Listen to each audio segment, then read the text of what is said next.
안녕하세요. 마이 닥터 TV 구독, 좋아요, 알림 설정 부탁드리고요. 오늘의 주제는 치매 판정의 핵심 ADL 평가입니다. 오늘도 역시 친절한 유튜브 주치 가정의학과 전문의 임닥터와 함께 하겠습니다. 네, 반갑습니다. 네, 저희가 치매를 다루면서 이 치매를 판정하는 데 핵심은 ADL, 그러니까 일상생활 능력을 평가하는 데 있다.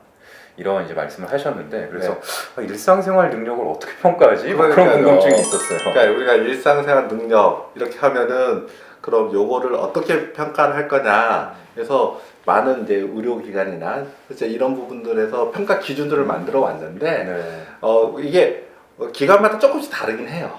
예. 근데 이제 제가 소개해 드릴 거는 그래 현재에서 많이 사용되는 이제 평가의 방법 이런 거기 때문에 중요한 거는 꼭 이 표 그대로 사용된다는 게 아니라 그 항목이 어떤 건지 뭘 어떤 관점으로 보는지 이거를 좀 주되게 좀 봐야 될 것 같습니다. 그럼 이제 어떤 항목들을 살피는지를 보면 뭐 만약 제가 더 노화가 진행됐을 때 어떤 부분에서 좀 주의를 기울여야 되는지, 또 부모님을 보살필 때 어떤 부분에 신경을 써야 되는지 이런 것들이 좀 보이겠네요. 네, 그래서 사실 일상생활 능력, 즉 ADL을 평가하는 가장 큰 기준은 과연 이분이 혼자 사실 수 있는지, 아니면 누군가의 도움이 일상생활을 영위하기 위해서 누군가의 도움이 필요한지를 평가하는 거예요.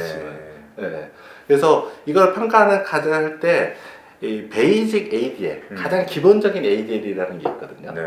그걸 먼저 한번 보고 좀 이야기를 했으면 좋을 것 같습니다. 그래서 기본적인 것부터 한번 살펴보죠. 그래서 지금 요 표는 이렇게 요양병원에서 환자가 입원하면 ADL 그 일상생활 능력을 평가하도록 정부에서 그러니까 정해진 툴이에요. 제가 왜 이런 표현을 쓰냐면 이 항목이 기관마다 조금씩 달라요. 어떤 항목은 어떤 기관에서는 빼기도 하고 그래요. 근데 대체로 이런 항목이기 때문에 말씀드리겠습니다. 그래서 뭐 10가지를 평가하는 거예요. 첫 번째는 옷 벗고 입기. 이 옷을 자기 혼자 벗고 입을 수 있느냐예요. 이 평가 기준은 1점부터 5점이거든요. 근데 1점은 완전 자립. 즉 자기 혼자 다 할 수 있으면 1점이에요.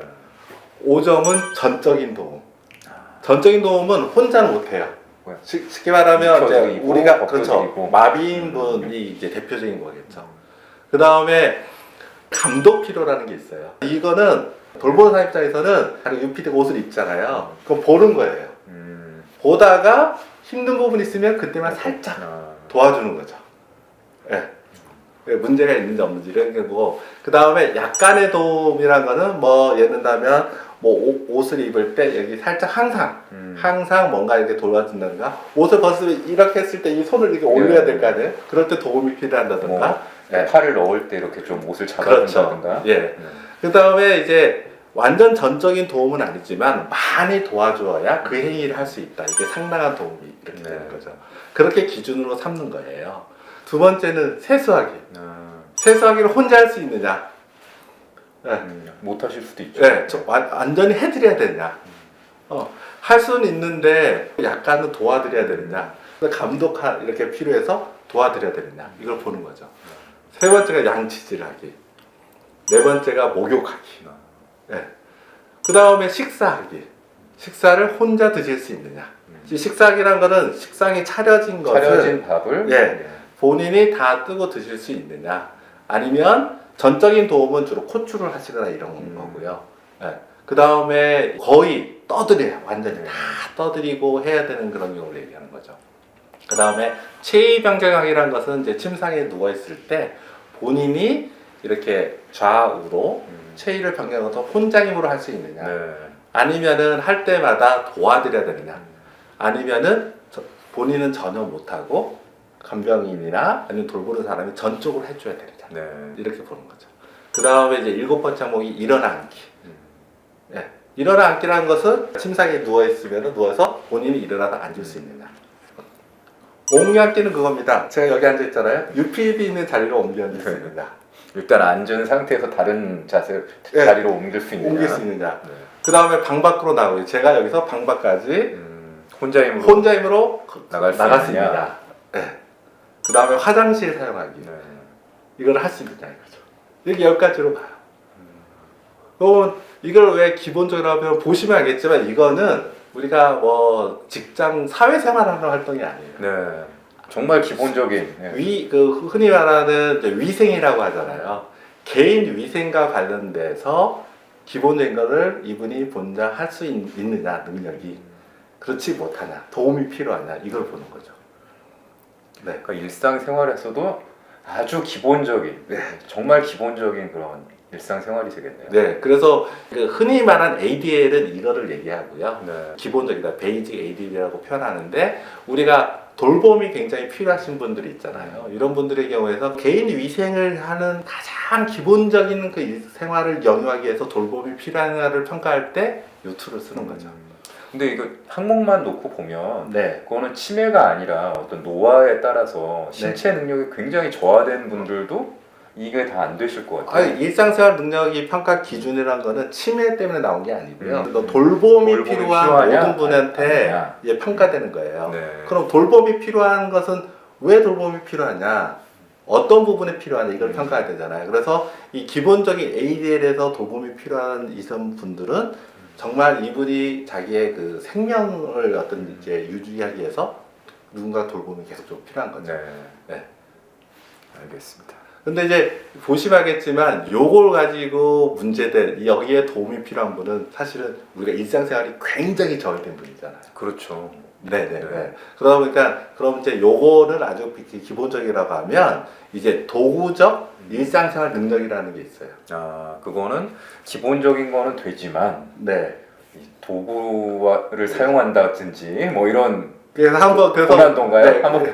보여주시죠. 그래서 아마도 우리 부모님들의 일상생활 능력을 평가할 때 지금 말씀드린 요 아주 기본적인 ADL에 대해서 장애가 온 것은 누구나도 이거는 문제가 있다고 느낄 것 같아요. 네. 그런데 치매가 초기에는 이것보다는 이제 도구적 일상생활 일상생활 능력이 문제가 될 것 같아요. 네. 그럼 이제 한번 그거의 이 IADL의 그 평가목을 보시면 이것도 이제 기관마다 이 항목은 좀 달라요. 네. 근데 내용은 이제 거의 유사합니다.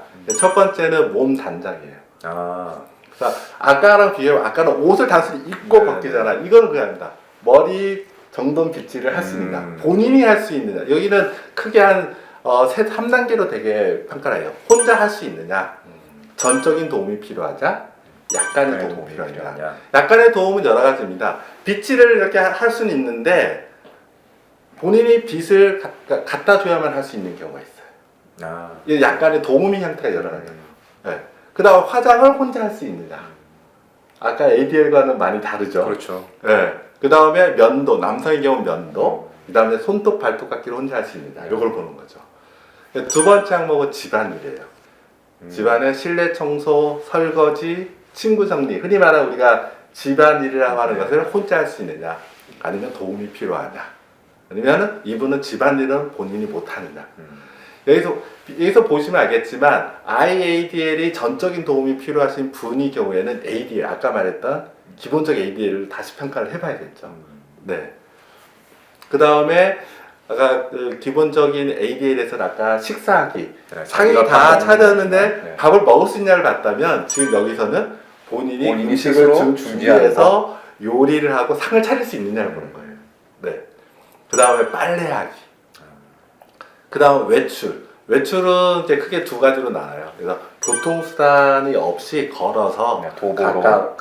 가까운 상점이나 뭐 관공서나 병원 이웃 방문을 해서 갔다가 올 수 있느냐. 그걸 잘 못하느냐. 그 다음에 교통수단 이용은 좀 다른 게 있냐면 그 교통수단마다 이용하는 방법이 있고 네. 그걸 할 수 있어야 되잖아요. 환승도 해야 되고. 네. 그 다음 이용하려면 뭐 노선도도 좀 볼 수 있어야 네. 되고 뭐 여러 가지가 좀 더 추가되겠죠. 그래서 복합적이죠. 예. 그래서 교통수단을 이용할 수 있느냐. 그러니까 물건 사기예요. 여기 보시면 이게 옛날에 만들어진 툴이랑 도구란 걸 알 수 있죠. 네. 온라인은 아니고요. 지금 상점에 가서 물건을 사는 거. 그러니까 그 물건을 산다는 거는 그 물건에 대해서 제가 돈을 지불해서 그걸 사올 수 있어야 되는 거잖아요. 이런 종합적인 걸 평가하는 거죠. 그 다음에 이제 다음 8번째 항목이 금전관리, 용돈, 뭐 통장관리, 재산관리. 네. 뭐 공과금을 낸다든지. 그 다음에 9번이 전화사용이에요. 요즘은 핸드폰이겠죠. 예를 들어 자녀 연락처를 알고 연락처를 찾아서 걸고 받고 할 수 있느냐. 그 다음에 10번이 약 챙겨 먹기. 이런 부분이 이제 10번 같은 경우를 보면 넣으냐 빼냐 이럴 수는 있겠죠.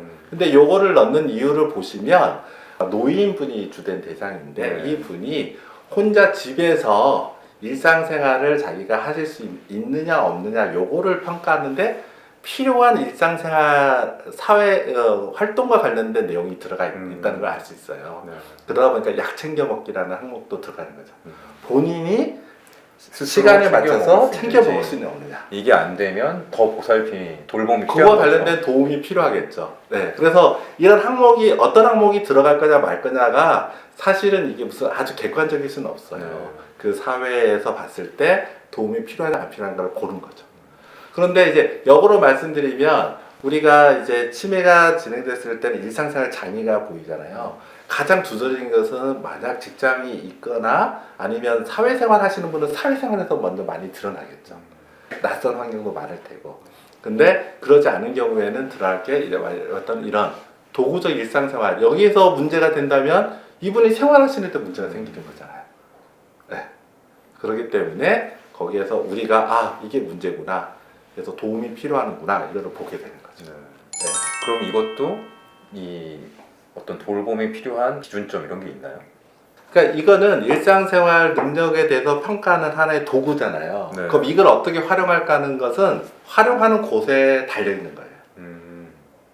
우리가 돌봄 서비스를 이렇게 제공하는 기관이 있을 거 아니에요? 그 기관에 봤을 때 이 ADL 점수를 하나의 조건으로 설정할 수 있겠죠. 그런데 일반적으로 몇 점이면 돌봄이 필요하다 이런 건 아니에요. 그런 건 아니에요. 네. 그러면 또 궁금한 게 지난 시간에 우리가 KMMSE 살펴봤잖아요. 네. 거기서 이제 23점 이하가 나왔어요. 네.